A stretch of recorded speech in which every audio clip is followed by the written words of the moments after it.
Hey boo, welcome back to my channel. 2026 has just started, and that means it's time to tell you what my top 10 favorite reads of 2025 were. At first, I started with a reading goal of 12 books just to get back into reading more regularly, and I ended up changing it to 20 when I saw how easily I achieved 12. I have to be honest, there were 2 months during which I didn't finish one single book, and I reached my reading goal on I think the 30th or the 31st of December. I also realized I kind of struggle with using short stories to reach my reading goal. Hopefully, I'll be able to let that go a bit more this year. And even if I read more short stories, I feel like I should be able to read more than 25 this year. But let's not get ahead of ourselves. Let me start with my number one book of 2025. Honestly, the way I forget what I read and how I felt about books, I'm so happy that I always try to put reviews into Fable. The number one book I read in 2025 was The Rewrite. At first, when I saw it, I just grabbed it because I loved the cover. Honestly, it doesn't take much for me to choose a book based on the cover. I just saw a black couple, and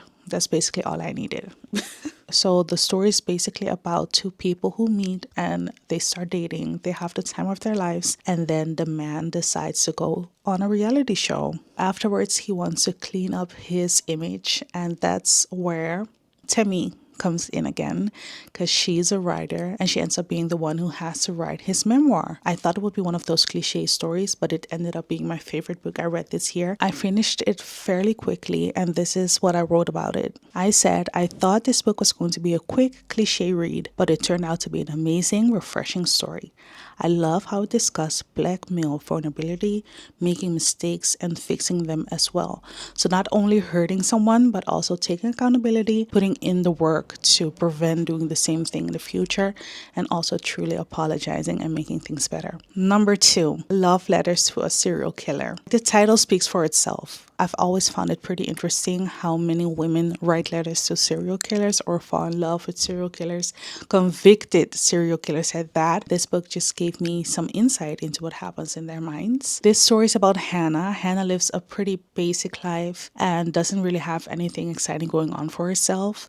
Then someone gets arrested and she's basically obsessed with him and his case, and that's when she starts writing letters. And I don't want to say too much because I really don't want to spoil anything that happens in this story. It's just a must read. I feel like I realized fairly quickly that Hannah had some loose screws, but honestly she just surprised me with this whole story. And I really love a good book that makes me feel like I'm going on a journey with the main character. Even though I felt like I kind of knew her by the end of the story, she still managed to surprise me in like the final 6 sentences of this book. The third book I really loved is It Waits in the Forest. As someone who was raised with religion, I've always been taught to stay away from Caribbean mythology. So when I started reading this story, I was easily spooked. I was doubting, I was questioning myself if I should continue reading, if I should read it at all. I'm really happy I did because it allowed me to create a new perspective on things. I read this story on my iPad, so I don't have a physical copy of it, but honestly, the cover is so pretty that I'll probably still buy it in the future when I have more space.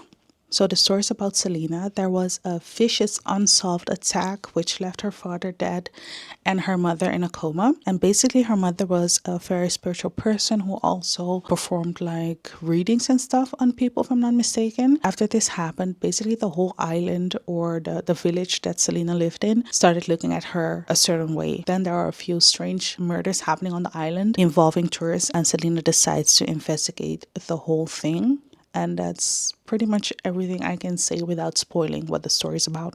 Then we move on to book number 4, which is called Promise Boys. Promise Boys is a story about a principal who gets murdered, and the police ends up with 3 suspects from the school. And even though normally the 3 boys don't really interact with each other, since all of them want to prove their innocence, they have to stick together and look for the person who actually committed the crime. I liked this book a lot because it really kept my attention, and I was only sure about who the murderer was in like the final 30 pages or so. And I loved that because it kept me guessing during the whole book, and you start crossing people off your list but are really able to figure out who the real murderer was. Book number 5 is Never Lie by Frida McFadden. I've read a couple of books written by her, and I'll probably read some more this year. I read this on my Kindle. I read a lot of books on my Kindle this year, so you'll hear that a couple more times. But this is what the story is about. Newlyweds Trisha and Ethan are looking for a house of their dreams. Then they visit a remote manor once belonged to a psychiatrist who disappeared many years ago. And while they wait for the blizzard to go down, Trisha starts walking around the house and she finds a lot of old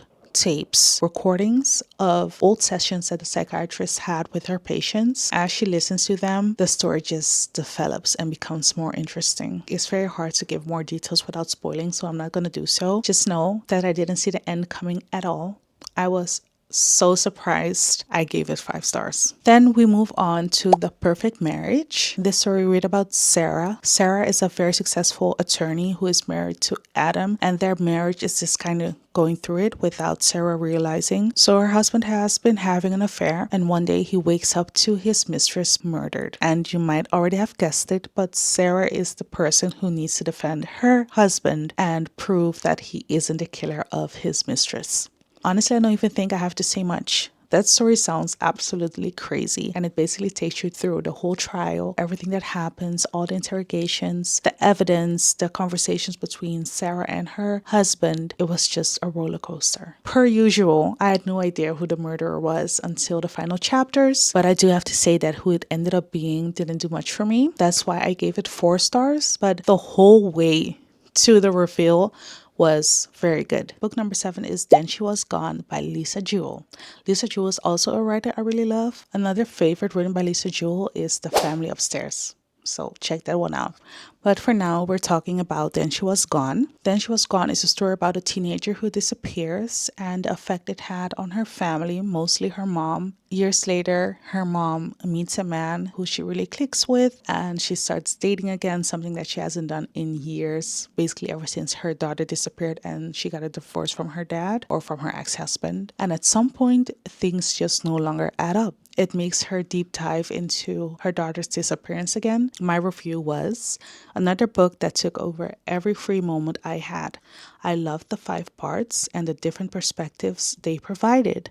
And even if you predicted something, it still ended up being something different. That's all I can say about it, honestly. If that's not convincing you to read this book, I don't know what will. Book number 8 is Curvy Goes Summer. Just a very cute, easy romance book. The story is about Aaliyah, who's almost entering her 30th year of life. And even though her family feels like she should hurry up and get into family life, she's just living her best life and isn't really in a hurry. At some point, she feels like she should get into dating more seriously. And the story just takes you on that ride. Nothing too complicated. I love a good romance story, so if you love them as well, pick up Curvy Goes Summer. The last 2 stories I want to talk about are 2 short stories that I read this year. I read both of them on my Kindle. One of them is Everything She Never Knew, and the other one is Evidence of the Affair. Everything She Never Knew is about a woman who finds out her husband has been cheating on her with her best friend. They pack up and leave together. She's left behind to pick up the pieces, and her ex-best friend's husband, who still lives next door because they all used to be neighbors, is also going through it. This story just talks about what happened and how she tries to get her life back together. She has to grieve 2 relationships because she wasn't only betrayed by her husband, but also by her best friend. She's really going through it, and I totally get it. I already said she's better than me because I would have gotten on a flight to beat everybody's. Okay. I wrote down, I loved deep diving into all the characters and reading why everyone behaved the way they did. I'm happy it didn't have an open end and definitely agree with the final chapter. A good, easy read. Last but not least, Evidence of the Affair is about a woman who finds letters in her husband's work bag, if I'm not mistaken, written by his mistress. And she decides to write a letter to her husband's mistress' husband. Yeah, they basically start exchanging the letters their partners wrote to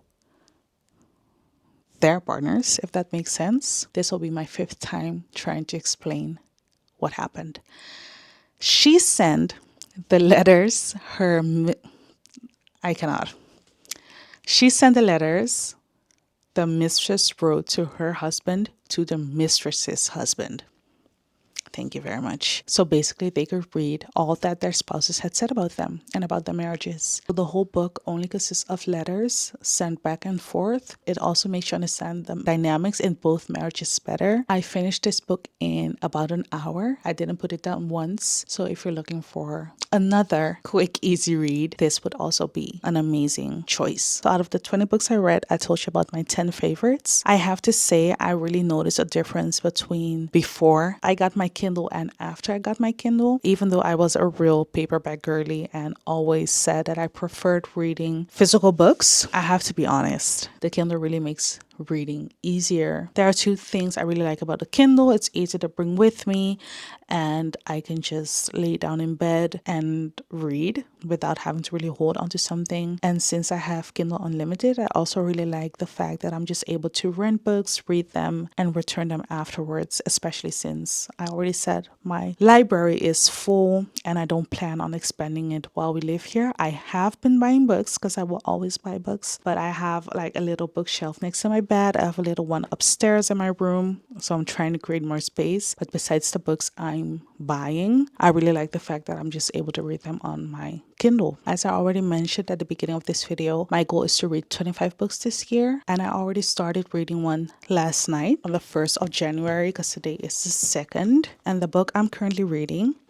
is called Ties That Bind. I probably won't wait until the end of the year to talk about books again, so if you have any recommendations, feel free to leave them in the comments. I mostly read romance and thrillers, but every now and then I try something new. Just let me know what I should be reading in 2026. For now, I want to thank you for watching. Don't forget to subscribe, and I hope you have a year filled with amazing books. Bye!